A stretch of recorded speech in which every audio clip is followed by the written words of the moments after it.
Hello everyone, welcome to Learning Science. Capacitance of a cylindrical capacitor. आज हम जो है capacitance of a cylindrical capacitor के बारे में पढ़ेंगे और इसको हम कॉपी पर करते हैं ताकि इजीली समझ में आए। सबसे पहले हमें जो है एक सिलेंडर कंसिडर करना है। तो ये है हमारा सिलेंडर, ठीक है। और हमें एक दूसरा सिलेंडर भी कंसिडर करना है और ये दोनों कोएक्सियल सिलेंडर है, यानी कि इन दोनों का एक्सेस जो है वो एक ही जगह पर होगा और इन दोनों सिलेंडर का जो लेंथ है यानी कि जो हाइट है वो सेम होगा।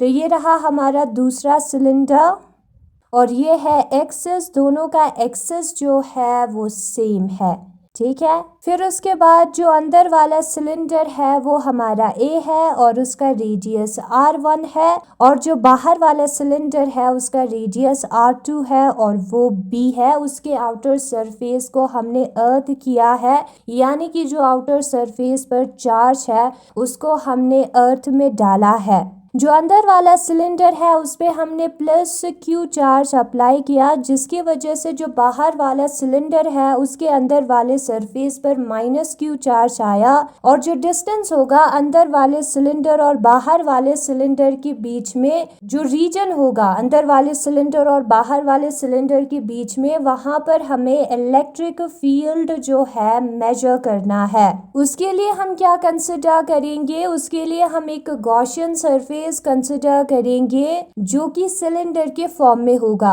और उसको मैं डॉट डॉट फॉर्म में दिखाऊंगी, ठीक है। ये हमारा गॉसियन सरफेस है जो कि सिलेंडर के फॉर्म में है और इस वाले सिलेंडर का जो रेडियस है वो है R। इलेक्ट्रिक फील्ड का डायरेक्शन जो है इस गॉसियन सरफेस से परपेंडिकुलर डायरेक्शन में होगा। हमारा टेस्ट Q नॉट चार्ज को ये जो प्लस Q चार्ज है रिपेल करेगा क्योंकि दोनों पॉजिटिव है, तो परपेंडिकुलर डायरेक्शन में होगा हमारा इलेक्ट्रिक फील्ड। और ये जो सिलेंडर है जिसको मैंने डैश डैश करके ड्रॉ किया है वो हमारा गॉसियन सरफेस है। तो यहाँ पर हम गॉस थ्योरम अप्लाई करेंगे। अकॉर्डिंग टू गॉस थ्योरम जो इलेक्ट्रिक फील्ड का सरफेस इंटीग्रल होता है वो कितना होता है? इलेक्ट्रिक फील्ड का सरफेस इंटीग्रल जो है Q divided by epsilon not के बराबर होता है, जहाँ पर Q जो है वो चार्ज है जिसको इस सिलेंडर ने इनक्लोज किया है। E vector dot product ds vector जो है EDS कोस थीटा के बराबर होता है और यहाँ पर थीटा जो है E वेक्टर और ds वेक्टर जो कि हमारा एरिया वेक्टर है उसके बीच में एंगल है और उन दोनों के बीच में एंगल जो है वो 0 डिग्री होता है। तो यहाँ पर थीटा 0 डिग्री होगा। तो कोस ऑफ 0 डिग्री हम पुट करेंगे कोस ऑफ थीटा की जगह पर, ठीक है। कोस ऑफ 0 डिग्री जो है वो 1 के बराबर होता है, तो कोस ऑफ 0 डिग्री की जगह पर हमें पुट करना है 1 को। EDS इंटू 1 जो है वो EDS के बराबर होगा और बाकी सारे टर्म सेम है। जो इलेक्ट्रिक फील्ड है उसको हमें बाहर निकालना है कांस्टेंट। ds का सरफेस इंटीग्रेशन हमें करना है, तो जो ds का सरफेस इंटीग्रेशन है वो कितना होगा? ds जो है इस गॉसियन सरफेस का छोटा सा हिस्सा है। जब हम इंटीग्रेशन करेंगे तो पूरा ये गॉसियन सरफेस हमें मिलेगा which is in a form of cylinder. तो इस सरफेस का जो सरफेस एरिया होता है उसके बराबर होगा इस सिलेंडर का जो सरफेस एरिया होता है उसके बराबर होगा। तो यहाँ पर हम लिखेंगे surface area of Gaussian surface. Gaussian surface हमारा सिलेंडर है तो यहाँ पर हम ब्रैकेट में सिलेंडर को भी लिखेंगे। तो सरफेस एरिया ऑफ सिलेंडर हमें मिलेगा। सरफेस एरिया ऑफ सिलेंडर कितना होता है? 2 पाई r l के बराबर होता है, जहाँ पर ये जो कैपिटल L है वो इस सिलेंडर का लेंथ है, तो हम यहाँ पर कैपिटल L लिखेंगे सिलेंडर के लेंथ के जगह पर। EDS सिर्फ हमारे कर्व सरफेस वाले पार्ट का होगा, तो यहाँ पर हम DS का वैल्यू पुट करेंगे 2 पाई r कैपिटल L और उसको हम डिवाइड में लिखेंगे, तो Q divided by 2 pi r capital L epsilon not के बराबर आएगा। इसको हम ऐसे भी लिख सकते हैं 1 divided by 2 pi epsilon not और क्या है ये कैपिटल L है, ठीक है। फिर हम ब्रैकेट के अंदर लिखेंगे Q डिवाइडेड बाय RL, ऐसे हम लिख सकते हैं। ठीक है, ना हम पोटेंशियल डिफरेंस निकालेंगे। पोटेंशियल डिफरेंस निकालने के लिए हमें क्या करना होगा, जो पोटेंशियल डिफरेंस होगा in the space between cylindrical shells, ये जो दो सिलेंड्रिकल शेल्स है उसके बीच में जो जगह है A और B सिलेंड्रिकल शेल्स है, उधर पोटेंशियल डिफरेंस हम कैसे निकालेंगे। एक फॉर्मूला होता है उसके लिए, जो पोटेंशियल डिफरेंस है वो बराबर होगा VA माइनस VB के, जो दोनों पोटेंशियल है उसका माइनस करेंगे तो डिफरेंस हमें मिल जाएगा, जो कि negative of integration from R2 to R1 negative of integration के बराबर होगा। ठीक है, ये हमारा A शेल है और ये B शेल है। B का रेडियस है R2, A का रेडियस है R1। तो जो नीचे है उसको नीचे लिखेंगे और जो ऊपर है उसको ऊपर हमें लिखना है, जो आगे है। फिर EDR आएगा, ये फॉर्मूला है। ठीक है, याद रखना है, उसको मैंने पहले किया है। E का वैल्यू हमें मिला है तो उसको हम पुट करेंगे। E का वैल्यू होता है 1 divided by 2 pi epsilon not Q divided by RL के। फिर हम dr को भी लिखेंगे। अब यहाँ पर हमें क्या करना है, यहाँ पर हमें जो है जो कांस्टेंट्स है जिसका हमें इंटीग्रेशन नहीं करना है उनको बाहर लिखना है। तो यहाँ पर Q है 2 पाई एप्सिलॉन नॉट और LB है, इनका हमें इंटीग्रेशन नहीं करना तो उसको बाहर निकालेंगे। तो अंदर क्या बचेगा, इंटीग्रेशन बचेगा। R2 टू R1 हमें लिखना है। फिर हमें लिखना है 1 upon R dr। 1 upon R dr का इंटीग्रेशन जो है log ऑफ R होता है। बेस यहाँ पर E है log में। ठीक है, तो यहाँ पर हम लिखेंगे log ऑफ R, फिर उसके बाद R1 और R2 हम लिखेंगे जो कि इनिशियल और फाइनल वैल्यूज है, और वो हमारा बराबर आएगा minus Q divided by 2 pi epsilon not L। फिर हमें जो है log ऑफ R1 लिखना है, जो ऊपर वैल्यू दिया है R का उसको R के जगह पर लिखना है, दैट इज R1, माइनस जो नीचे वैल्यू दिया है उसको R के जगह पर लिखना है जो कि हमारा R2 है। तो कितना आएगा, log of R1 minus R2 आएगा। इस माइनस को हम ब्रैकेट के अंदर पुट करते हैं तो कितना आता है हम देखते हैं। तो आएगा Q divided by 2 pi epsilon not L negative of log of R1, minus into minus होता है plus, plus log of R2। ठीक है, माइनस को अंदर दिया है तो जो प्लस है वो माइनस बन जाएगा और जो माइनस है वो प्लस बन जाएगा। फिर हम लिखेंगे Q divided by 2 pi epsilon not L। जो प्लस वाला साइन है उसको पहले लिखेंगे और जो माइनस वाला साइन का टर्म है उसको बाद में लिखेंगे। log of R2 minus log of R1 को हम ऐसे भी लिख सकते हैं, log of R2 divided by R1 करके, तो वैसे हमें लिखना है। तो ये हमारा रहा पोटेंशियल डिफरेंस। फिर उसके बाद हमें क्या करना है, सिंस जो VB है वो 0 के बराबर होगा क्योंकि हमने B वाले सरफेस को ग्राउंड किया है, अर्थ किया है, और VA हमारा V के बराबर है, तो वैल्यूज को पुट करेंगे तो सिर्फ V बचेगा। ठीक है, तो V जो है वो हमारा इस टर्म के बराबर आता है, तो उसको हम लिखेंगे Q divided by 2 pi epsilon not L log of R2 divided by R1।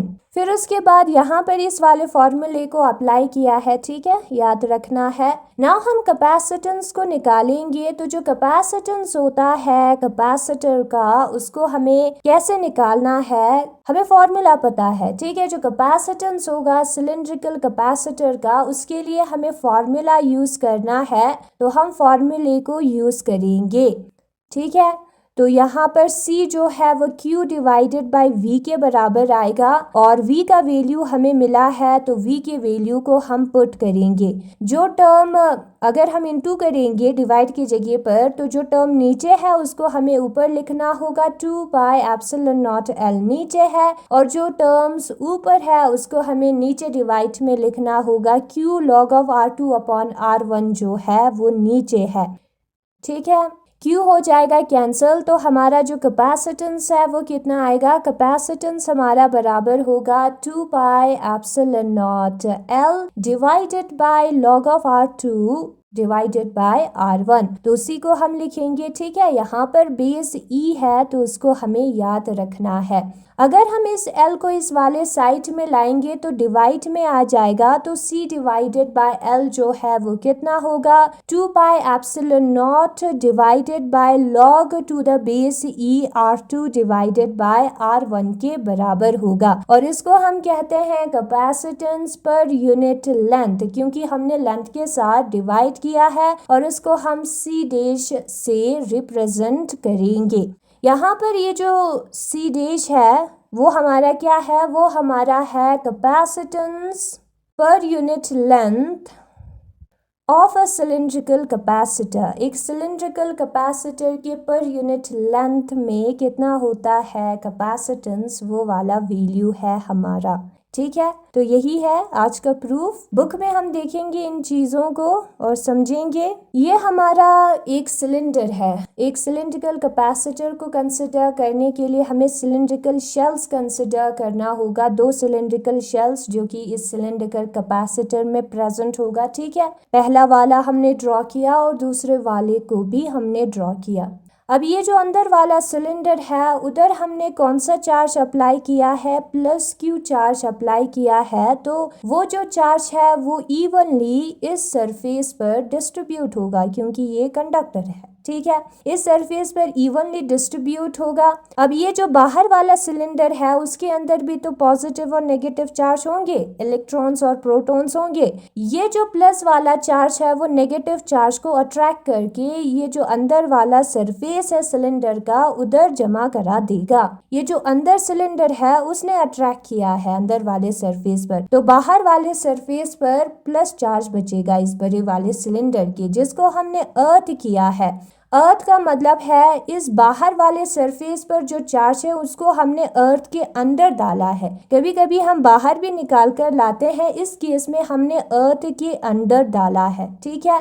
तो ये हो गया गायब। तो यहाँ पर नेगेटिव चार्ज बच गया अंदर वाले जगह में, जो कि इस +Q की वजह से क्रिएट हुआ है, तो उसी के मैग्नीट्यूड के बराबर होगा। अ सिलिंड्रिकल कैपेसिटर, जो सिलिंड्रिकल कैपेसिटर होता है, consist of 2 coaxial cylindrical shells A and B। उसके अंदर 2 कोएक्सियल सिलिंड्रिकल शेल्स होता है जिसका एक्सिस सेम है, एक है A और दूसरा है B। उसी से तो बना होगा सिलिंड्रिकल शेल्स के कॉम्बिनेशन से, ठीक है। ईच ऑफ लेंथ L, दोनों का जो लेंथ है, हाइट है, बराबर है दोनों सिलिंड्रिकल शेल्स का, and of radii R1 and R2 respectively. A shell का रेडाई है R1, रेडियस है R1, और B शेल का रेडियस है R2, ठीक है।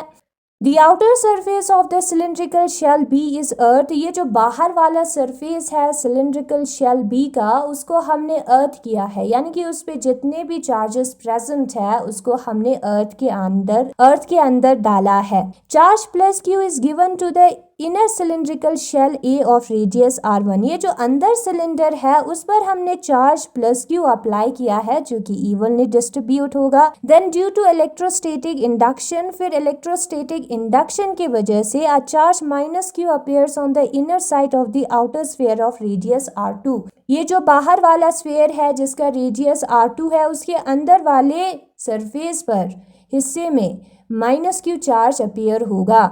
हमें कैलकुलेट करना है इलेक्ट्रिक फील्ड को स्पेस में जो कि इन दोनों सिलेंडर के बीच में है। इस वाले रीजन में हमें इलेक्ट्रिक फील्ड को कैलकुलेट करना है। उसके लिए हमें जो है एक गॉसियन सरफेस कंसिडर करना होगा जो कि सिलेंडर के फॉर्म में होगा और उसका लेंथ BL होगा, हाइट जो है L होगा और उसका रेडियस जो है वो R होगा, जो कि यहाँ पर फिगर में दिखाया है। इसका रेडियस R है, ठीक है। The electric field E is normal to the surface of the Gaussian surface. ये जो गॉसियन सरफेस है उससे नॉर्मल डायरेक्शन में है। हमारा इलेक्ट्रिक फील्ड 90 डिग्री बना रहा है हमारा electric field according to Gauss theorem. फिर गॉस थ्योरम के मुताबिक E.ds का जो सरफेस इंटीग्रल है वो Q/ε0 के बराबर होगा। E.ds जो है EDS कोस थीटा के बराबर होगा, जहां पर थीटा 0 है।